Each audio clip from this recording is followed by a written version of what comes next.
অসম জাতীয় পৰিষদৰ উদ্যোগত চৰাইদেউৰ চমনি গাঁৱত বান সাহায্য ও পৰিচ্ছন্নতা অভিযান।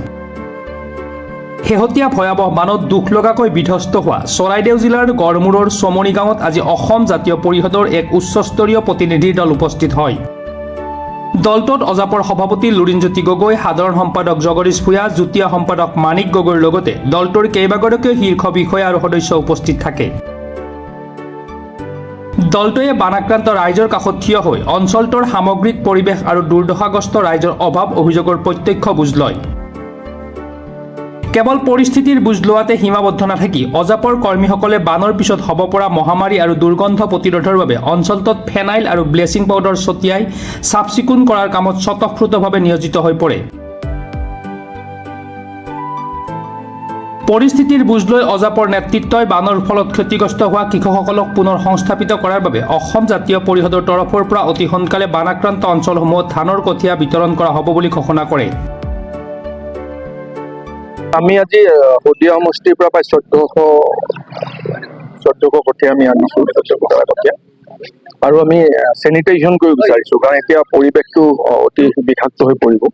গতিকে আমি ফেনাইল, DDT, ব্লিচিং পাউডাৰ এইবোৰ লৈছো, মেচিনো লগত লৈছো। আৰু স্বেচ্ছাসেৱকসকলে আজি আমি চুমনি বুলি যিখন গাঁৱলৈ যাম, সেইখন গাঁৱৰ প্ৰতিটো পৰিয়াললৈ আমাৰ দলৰ কৰ্মীসকলে নিজেই মেচিন লৈ আমি পৰিয়ালসমূহলৈকে আমি নিজে প্ৰতিটো ঘৰ আমি নিজেই চেনিটাইজ কৰিম। এইখন গাঁও আজি আমি সম্পূৰ্ণ কৰিম। ইয়াত 56টা পৰিয়াল বসবাস কৰে। এই গাঁওখন সমাপ্ত কৰাৰ পিছত আমি কাইলৈ আকৌ অন্য এখন গাঁৱত সোমাম আৰু সকলোতে আমি নিজেই এই কামটো কৰিব বিচাৰিছো। কঠীয়া বিভিন্ন ঠাইৰ পৰা আহি আছে। যোৱাকালি আমাৰ সভাপতি লুৰিণজ্যোতি গগৈয়ে কিছু কঠীয়া বিতৰণ কৰিলে। আমি আজি শদিয়াৰ পৰা কিছু কঠীয়া লৈছো আৰু এইখিনি আজি আমি এইখন গাঁৱত বিতৰণ কৰিম। আৰু এইখন গাঁৱত আমি ভাবো 56টা পৰিয়ালে বছৰটো খাব পৰাকে আমি কঠীয়া দিব পৰাকে আমি সামৰ্থ হৈ আছো। গতিকে 56টা পৰিয়ালৰ গোটেই বছৰটো খেতি কৰি খাব পৰাকে আমি কঠীয়া যোগান ধৰিম। আজি চমনি গাঁও হয়, চমনি গাঁৱত আমি দিয়াৰ কাৰণে পৰিকল্পনা কৰিছো টেঙা পুখুৰী অঞ্চলত। আৰু এইটো অঞ্চল বহুত যথেষ্ট ক্ষতি হৈছে। কিছুমান গাঁও সম্পূৰ্ণ ধ্বংসস্তূপত পৰিণত হৈছে আমি দেখিছো। গতিকে আমাৰ মৌলিক দায়িত্বটোৱে হ'ল যে কৃষকসকলক সকাহ দিয়া, কাৰণ নিজৰ পথাৰৰ চাউল মুঠি যদি নাথাকে তেতিয়াহ'লে গোটেই বছৰীয়া যিটো পৰিক্ৰমা সেইটো চলাই নিয়াটো ইমান সহজ নহয়। সেইকাৰণে আমি যিমান পাৰি চেষ্টা কৰিছো, যিসকল পৰিয়ালৰ কঠীয়া সম্পূৰ্ণৰূপে নষ্ট হৈছে, কিছুমান পথাৰত ৰুইছিলে, অলপ সজালো ধৰিছিলে, তাৰ মাজতো নষ্ট হৈ গ'ল।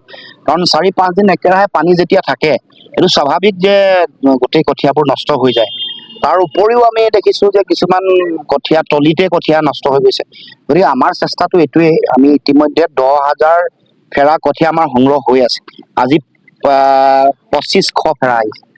ইয়াত শদিয়াৰ পৰা 1500 ফেৰা আহিছে, নাহৰকটীয়া দুলীয়াজনৰ পৰা 500, 2000 আৰু দুখন গাড়ী আহি আছে 500 ফেৰা, 2500 ফেৰা। আজি আমাৰ 5000 ফেৰা দিয়াৰ টাৰ্গেট আছিলে। যোৱাকালি আমি 1500 ফেৰা দিছো। লাহে লাহে আমি বঢ়াই নিম, কাৰণ কঠীয়া তুলিবলৈও মানুহ, কাৰণ সকলোৰে খেতি, কাৰোবাৰ শেষ হৈছে, কাৰোবাৰ নাই হোৱা। গতিকে আমি চেষ্টা কৰিছো যে গাঁৱৰ মানুহে যাতে সকলোৱে কঠীয়া পায়। প্ৰতি ঘৰক আমি 2 বিঘাকে কঠীয়া দিছো প্ৰথম পৰ্যায়ত। পৰৱৰ্তী পৰ্যায়ত আৰু যদি কঠীয়া আহে তেতিয়া দিম। আমাৰ গোৱালপাৰাৰ পৰা যোগাযোগ কৰিছে, বৰচলাৰ পৰা যোগাযোগ কৰিছে, জানি ভাল পাব যে অৰুণাচলৰ নামচাইৰ পৰাও যোগাযোগ কৰিছে। আৰু তেওঁলোকে নিজে দি থৈ যাব, নিজে তুলিব, কোনো পইচা নালাগে, এনেকেও কৈছে। এইবোৰ আমাৰ কাৰণে আশাৰ বতৰা। এইটোৱেই মানে মানৱতা আৰু আমাৰ উত্তৰ পূৰ্বাঞ্চলৰ সকলো মানুহৰ সমন্বয়ৰ কথাটো প্ৰতিফলিত কৰে। গতিকে এইটো আমাৰ যিটো নৈতিক দায়িত্ব আছে, দায়িত্ব আমি পালন কৰিবলৈ ওলাইছো। কাৰণ মানুহে বস্তু বাহনি বহুত দিছে, আপোনালোকে নিজেও দেখিছে, খোৱা বোৱা সামগ্ৰী বা কাপোৰ কানি এইবোৰ মানুহে যথেষ্ট দিছে। তাৰ উপৰিও আৰু কি, আমি পাৰ্মানেণ্ট এটা স্থায়ী যিটো আমাৰ সমাধান লাগে, কৃষিৰ কাৰণে ঘৰ বনাই দিম বুলি আমাৰ মানিক গগৈ ডাঙৰীয়াই কৈছে যে কিছু ঘৰো আমি বনাই মেলি দিম, য'ত পাৰো বাঁহৰ ঘৰ লাগি মেলি গাঁৱৰ মানুহ, এইটো আমাৰ এইবোৰ যিবোৰ স্থায়ী পদক্ষেপ, সেই পদক্ষেপবোৰ ল'বৰ কাৰণে আমি চেষ্টা কৰিছো, যাতে কিছু হ'লেও সকাহ পায়। সোণাৰীৰ পৰা Abhijit Bhuyan report, Pratah time digital.